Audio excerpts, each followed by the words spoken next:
कल्याण हेतु यहाँ अवतरित हुई उत्तरी भवानी नेत्र विकार दूर करने के लिए प्रसिद्ध है। वाराही धाम नेत्र विकार से मुक्ति देने के लिए प्रसिद्ध है। ये मंदिर विष्णु जी के आवाहन पर धरती के उद्धार के लिए यहाँ माँ वाराही ने दिया था अवतार। विशाल बरगद का पेड़ है पौराणिकता का साक्षी। प्रतीकात्मक नेत्र चढ़ाने से दूर होता है नेत्र विकार। यूपी के गोंडा में है माँ वाराही धाम। नवरात्रि में देश विदेश लोगों का लगता है जमावड़ा।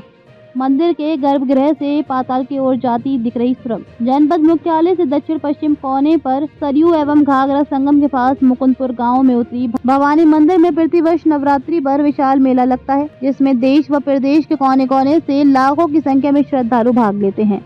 इस मंदिर के बारे में ऐसी मान्यताएं हैं कि यहाँ पर प्रतीकात्मक नेत्र चढ़ाने से आंखों से संबंधित सभी तरह की बीमारियां दूर हो जाती हैं।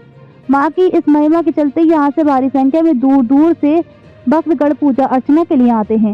सोमवार व शुक्रवार को दूर दराज के जिलों से यहाँ भारी भीड़ उमड़ती है। यहाँ पर प्रतीकात्मक नेत्र चढ़ाने से आंखों से संबंधित सभी तरह की बीमारियां दूर हो जाती हैं। देवी पीठ की कथा के अनुसार सरयू घाघरा के पवित्र पावन संगम पर पस्का गांव में भगवान बारा का विशाल मंदिर है, जहाँ पर प्रतिवर्ष पौष मास में महीनों तक संगम मेला चलता है। इस संगम मेले को लघु प्रयाग की संज्ञा दी गई है। ऐसी मान्यता है जो महाकुंभ तीर्थराज प्रयाग में स्नान हेतु नहीं पहुंच पाते हैं, वे यहाँ एक माह तक रहकर नदी के तट पर कल्पवास करते हैं। उत्तरी भवानी मंदिर जाने वाली श्रद्धालु भगवान वाराह और देवी वाराही उत्तरी भवानी के दर्शन करके धन्य हो जाते हैं। भगवान वाराह ने शूकर के रूप में जितने भूभाग पर लीलाएं की हैं, वो धाम वारा अर्थात शूकर क्षेत्र के नाम से प्रसिद्ध हुआ।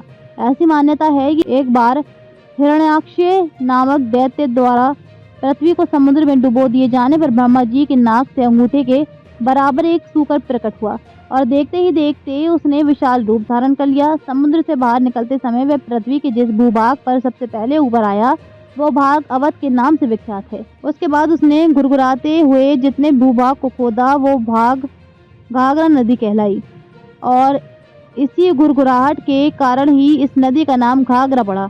शूकर की गुरगुराहट से मृत्युलोक, तपलोक और सत्यलोक के कृषि मुनि व देवतागण अचंभित होकर बोल पड़े, पशुंका अर्थात ये कैसा पशु है।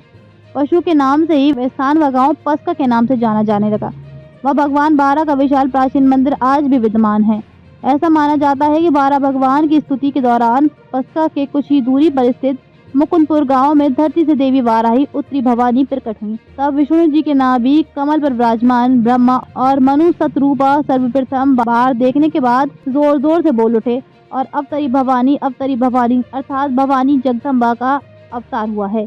इसी के बाद इस स्थान को उत्तरी भवानी के नाम से जाना जाने लगा। श्रीमद् भगवत गीता के तृतीय खंड में भगवान बारा की कथा और दुर्गा स्तुति में बाराही देवी का उल्लेख मिलता है, जो इस स्थान की महत्ता की पुष्टि करता है। माँ देवी उत्तरी भवानी धर्म, अर्थ, काम व मोक्ष आदि सभी मनोकामनाओं को पूर्ण करती हैं। दुर्गा स्तुति के 12वें श्लोक में भवानी स्वयं कहती हैं कि मैं सभी बाधाओं से मुक्त करके भक्तों की धन, पुत्र, ऐश्वर्य प्रदान करती हूँ। वाराही देवी जगदम्बा ने महिषासुर वध के दौरान कहा था कि मनुष्य जिन मनोकामनाओं के लिए मेरी स्तुति करेगा वो निश्चित पूर्ण होंगी।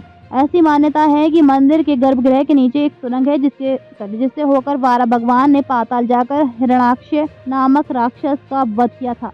मंदिर पर लगा प्राचीन व विशाल वट वृक्ष उस स्थान की महत्व और पौराणिकता व प्राचीनता का प्रत्यक्ष साक्षी है।